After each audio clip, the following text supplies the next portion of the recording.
All right, good morning, everybody. For the students who were not here yesterday or need to have more review on this, let's go over what we talked about yesterday on the beginnings of using sine and cosine, right? So, if we remember this, so, ka, and there should be a toa here, but so represents the sine of theta. This is how you pronounce this, theta.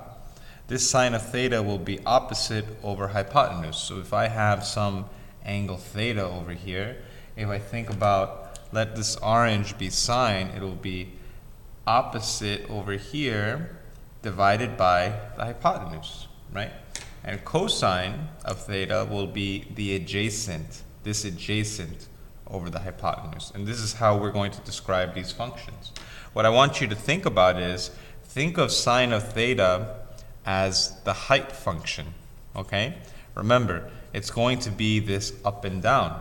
And cosine of theta will be represented by the co-height function, and this will go left and right. I want you to think about these ideas while we're doing it.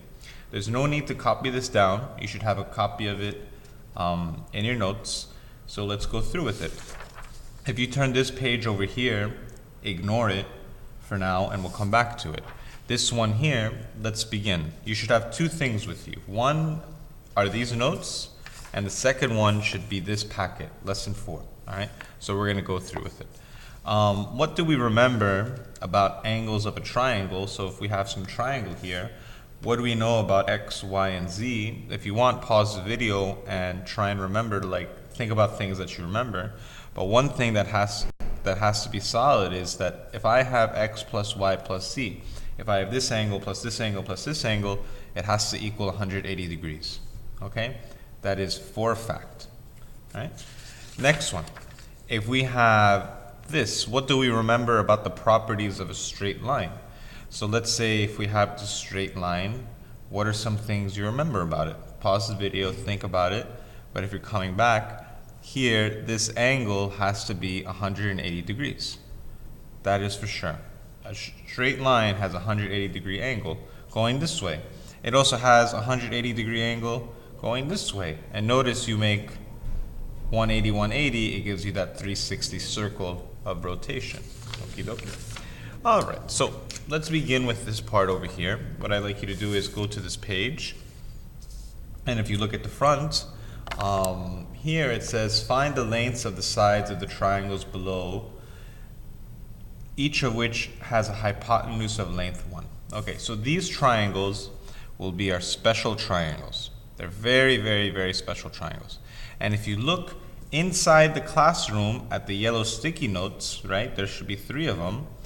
This one we're going to call 30, 60, 90 triangle. We're going to call this one 45, 45, 90 triangle. And this will be the 60, 30, 90 triangle. Okay? These triangles are very special.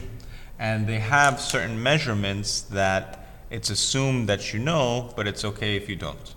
This measurement here will be square root of 3 over 2. And this will be a half. Okay? The distance from A to C will be square root of 3 over 2, and the distance from B to C will be 1/2. Why this is, I have to prove it to you. But just for now, just accept it. It's a fact that if I have a triangle that has a 30-degree angle and it has a 90-degree angle here, and remember, what will this angle be? Remember, this angle plus this angle plus this angle has to equal what? It has to equal 180 degrees. So then this angle is 60. Okay? Now here, this is the 30, 60, 90 triangle. It is in the classroom, and we're going to be using this triangle all the time. This triangle here is called the 45, 45. This will be 45 here, 90 triangle. And the measurements, you see, if this is 1, then this measurement has to be square root of 2 over 2, and this measurement has to be square root of 2 over 2. It's a fact, okay? Now this one, we'll call the 60, 30, 90 triangle. It's the same exact triangle as this one, but it's just, it's just flipped, right? It's a flipped triangle because here, this 60 is on this side, so this will be 1/2, and this will be square root of 3 over 2. Notice that these two just switch. They just switch. That is all. So these are the measurements of the triangles, and we will be using these triangles a lot. For 2 or 3 days, these triangles we're going to have down packed. All right. Now let's go to the next part. Here it says, given the following right triangle, ABC, with measurement of angle A is theta, find sine of theta degrees and cosine of theta degrees. Okay? So here we need to think about, what does so mean? Remember, sine of theta is equal to opposite OPP over hypotenuse, right? What I'd like you to do is use your notes from here, okay? You have your notes. Let me zoom out a little bit. This is sine of theta. This is cosine of theta. And remember, opposite hypotenuse, adjacent hypotenuse, okay? So here, this is sine of theta. We'll say OPP for opposite. HYP is hypotenuse. Cosine theta, so co theta degrees, and I can put parentheses here. This is adjacent over hypotenuse, right? So how would we calculate this? If I say what is sine of theta, right? Sine of theta degrees, just follow this. This is opposite. What is our opposite, right? Remember, it's follow this too. It says it. Our opposite is this side over here. Our opposite is 5. And what's our hypotenuse? It's 13. So sine of theta is just 5 over 13. Cosine theta. Pause the video and try and do it by yourself. What is cosine theta?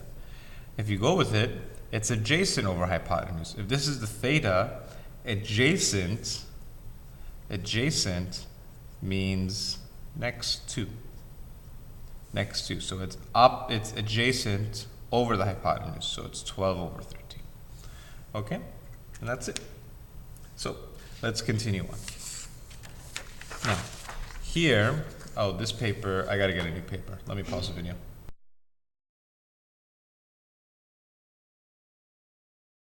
The point P, this P, is on the point on the unit circle obtained by rotating the initial ray, la la la la la la la.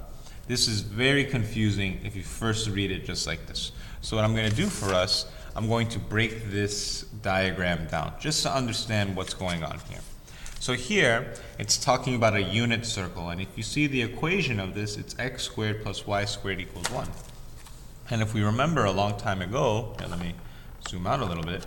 If we remember, the units, the circle, the equation for a circle is x minus h squared plus y minus k squared equals r squared, okay? So, and this is saying that if you have this equation, we know that the center is 0, 0 for this equation. So we know that the diagram for this should look something like this, where the center is 0, 0, and what's your radius? Your radius is 1.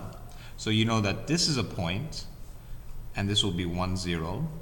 This will be a point, and this will be 0, 1. And this will be a point, it'll be negative 1, 0. And this will be 0, negative 1, right? Because if it's if this is the center of the circle, it's 1 up, 1 to the right, 1 down, 1 to the left. And it should just be a circle like this. Okay? Wow, I actually drew a somewhat good circle. Okay? And notice that if I take this distance from here to here, well actually here, your circle should look something like this, right? It'll be this. Like if I draw a point from here to here, this radius will be 1. If I draw this, it'll be 1. If I draw this, it'll be 1. It all has radius 1. Okay? So this is what our circle will look like. So this is the unit circle. Now, what I want you to do is ignore these boxes. They don't mean anything. I just had to do something in the PowerPoint and I didn't get a chance to do it. But basically, let's imagine that the sun rises when we wake up, right? Where will the sun be? The sun will be over here. At this point, the sun will be over here, right? And let's say you, when you wake up in the morning, you are at the center. And if you were to look at the sun when you wake up, you will look at it like this, right? From here to here. This, what we call here on this x-axis, this will be called the initial ray. Okay? And it has to do with this part over here. You see here, this in the video in your packet, this is your initial ray from here to here. And now, let's imagine, okay, this is the initial ray. And one thing that we need to know about this initial ray, the initial ray never moves, okay? It never moves, right? And now let's continue on. Now here, let's imagine that you're on the circle, right? If this is where the sun was here and you're here. And now imagine the sun goes up. So from this angle of elevation, we're going to call that angle of elevation theta, and this theta will equal 30 degrees, just for an example. And notice that you're here, you are here, and this is the sun, right? And now what is the distance from where you are to the sun? And remember, it's still 1. It has to do with this idea. Like if I draw a point from the center to anywhere on the circle, the distance is 1. So this is 1. Now what I want you to do is, imagine we draw a straight line down from the red point. This is the red point from the sun. If I draw a line down right here, right? If I draw this down, what are we creating? We're creating a triangle. But we're creating a very special triangle. We're creating that if this is 30 degrees and this is 1, don't you remember in the beginning that if this is 30 degrees and this is 1, go back that this is what? This is square root of 3 over 2, and this is a half, and this is 90 degrees, and this is 60 degrees. That's what you're creating. This is 30, this is 90, and this angle is 60 degrees. Okay?